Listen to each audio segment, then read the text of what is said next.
Hi everyone, welcome back to the channel, E.G.O Outdoors. In this video today what we've got is the Condor Sentinel Tomahawk axe. This is its second outing today, and you can see I've wrapped some tape around the handle because I feel already it's not thick enough for my hands, and Andy's got to give it a wee workout here delimbing this tree. We'll see how he gets on with it. So this is going to be first impressions and how it's working.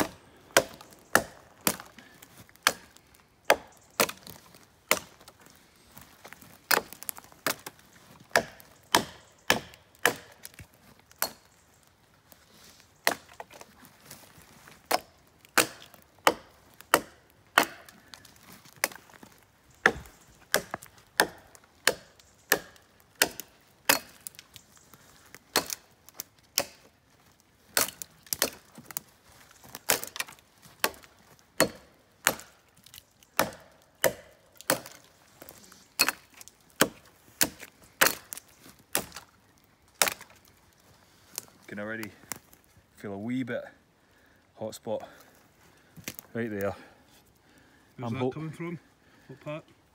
It's this bit here, the kind of the butt, where you've got the serrations on there, and I'm obviously holding it as far back as I can to get as much leverage. Right. But definitely over time that's gonna start cutting in. Does it feel thick enough in your hand for you? It's a little. I'm having to grip really hard because it is so thin. The tape's giving it a wee bit more purchase, right? But would you adjust that yourself? I would go 50% thicker even than that, you know, because there's not enough swell there to hold it. Like if I'm in like that, I would want more of a swell because I am holding it right at the back. I mean, if I'm holding it like that, first of all, when I'm chopping, it feels like my knuckles go in the same path, right? You know, and it feels like I'm going to just trash them the closer I come up. I mean, yeah, so you're saying basically you need to keep your hands low at all times? I think you need to keep your hands further back, and you need, I mean, a lot more force required, and because it's even thinner there and thin, you're really like white knuckled. You know, you get a tight hammer grip on that. Right. I mean, I don't have the biggest hands, but it's not filling. And what would you suggest you would put on the handle to thicken it for you? I mean, we've talked about it. Paracord's fine, but you've got some tape here. You can get a couple of different things. Inner tube from something like a road bike, where it's the thinner diameter inner tube. Right. It'll be a really tight fit to get it on, but that's what you want. You can also get some stuff that I think electricians use. You slide it across wires and hit it with a heat gun and it shrinks in. Right. And I would probably use that. It'll give you... Have you used that yourself in the past? I've used it before, and it works well, but you might end up having to kind of layer it and put 2 or 3 sleeves on, heat one. Just trial and error then? Yeah, because you're only incrementally fattening it each time, but definitely, I mean, my first thought is I'd grind that off. Okay. I would take that off to like a 45 degree, because you're still going to get that, you know, I presume this is for just smashing stuff. You don't need that for wood. You could nick that off at 45 degrees, just there, take those last 2 bits off, and then it'd be a lot comfier to use.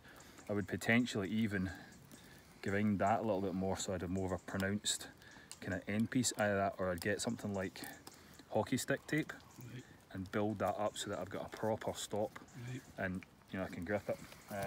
So how do you think it compares to, I know you use grans for bruks axes, how do you feel for out in the woods, for bushcrafting, for somebody trying this for the first time as a beginner? It's a comparison between the two. The weight is a lot more equal. You know, it is. I don't know what the balance point on it is. You know, it's the balance point's back here. Whereas most of my traditional kind of wooden handled axes, the head's got a lot more weight in it, so it does a lot of the work for you. It is going to be bomb proof. You know, you are going to be able to really kind of thrash this. You're not going to split much with it, that's for sure. You're just not. It's not going to pop wood. It will do the job. How useful is it going to be? Potentially. I mean, there's a couple of tasks where you might want to drill a hole in something. I've used it to split wood into. Yeah. You know, it's done quite a decent job. I quite liked it for that. But one of the other things I feel is quite bad straight off the bat is how bad it's rusted in just one outing. Yeah. It's a 1075, you know, that it has to be protected and oiled, which it was, but even if you have a quick look here, you can still see that it's still rusted a fair bit on the edge, but it's a working tool. So I'm curious, I mean, I've not been aware of it yet, but as you get tired, if you're swinging that back, what the danger is around this, you know, because I mean, I've never hit myself in the head with a claw hammer, and I've never done it with any of my axes, but if you weren't paying attention and you swung that back, are you likely to get a wee bit of a poke from that? Maybe. That was the first time I used it, that's what I thought myself as well. That's actually quite dangerous. When I took a first swing, it come up quite close to my face, the spike, which I wasn't expecting. So it's something you need to be aware of if you're using this type of Tomahawk axe and you're used to a traditional woods axe. The other thing is, I mean, potentially, if you're looking at it in the woods, almost no reason to have it, but if you're looking at it as more of an urban tool, then, you know, are you wanting it that you can grab it and use that as a prying thing? You know, I've seen some other designs that have that, where you can grab it like a T, and the base of it here is more like a traditional crowbar. You know, it's got that kind of V-notch for nail pulling and stuff, and it's thinned down so you can pry. Possibly you change that design up a wee bit, but that is the urban environment more than here. I don't know of a time we've had to use a crowbar in the woods. You know, I mean, maybe you could use it for digging, but if you were, you'd have to change how that's going to sit in your palm, and maybe take a wee bit of a more traditional curve in here, so that your hand can get in there. You know, if that was a deeper curve, like a traditional kind of Viking bearded axe, which you could do with an angle grinder, you know, if you kept that cool, you'd be fine. Decent glove, a decent palm on it, get a couple of fingers in, and you could be really digging. Like, we've had frozen ground today, and potentially that would be a way of, you know, using that, batter it in, do a pilot hole, you know, turn it around a wee bit, pull it out, and then you can put your wood straight in. So it's another use for it, but I don't know. So definitely you don't like the bottom of this. I'm just trying to find a use for it. I mean, if you're smashing windows, if you're wanting to crush stuff with it, yeah, I mean, I guess, but you know, you've got that, and I just think there's better designs. But we've done some 1 inch, 1.5 inch there, so we'll see about going up to, let's have a look if I put that on it. What are we looking at here? 1, 2, 3 inches. Bit of bounce in the tree, but you know, that's just how it says. We'll have a go at going through that. Again, I'm going right down the bottom, just hammer grip.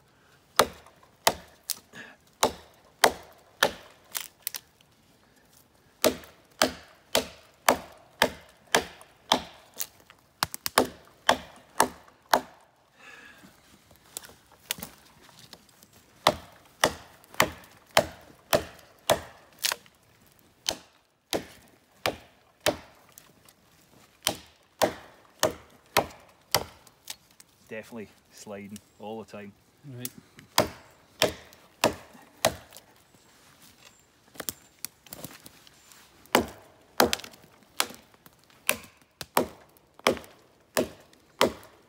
How does it feel for sharpness out the box? It's not bad. I mean, I've certainly had worse. It's thrown okay chips. You think the lightness is hindering its ability to cut? Because it's handle heavy, it feels like your arm's doing all the work. That doesn't feel like it's doing much. It is more controllable because there's so much weight down here. That's the one thing with the traditional kind of wooden handled and heavy headed axes. If you hit hard, that can just keep going. I mean, that went through in the last chop there, but it's quite controllable because you're using so much effort on it. It's fatiguing to use it, and I guess that's where the risk comes, that you do get fatigued, you swing it and it goes straight through and you do get an injury. There is that's a risk of most tools, to be honest. Would you say then for a beginner who's starting into bushcraft and survival training that a traditional forest axe would maybe be better to start off with? I mean, what's the price point on this? I think it's approximately £80. Right, if it was me, I'd get somebody out one of those kind of normal axes, 20 quid, whatever it is, 15 quid, wooden handled hatchet, you know, teach them the fundamentals on that. Probably won't have as good a heat treat, and you know, you'll be sharpening it a lot, but again, if they're beginner, they need to learn those kind of skills and how to sharpen, what type of angle you want for chopping versus splitting. It will certainly give them a bigger hand, like a bigger handle to grip.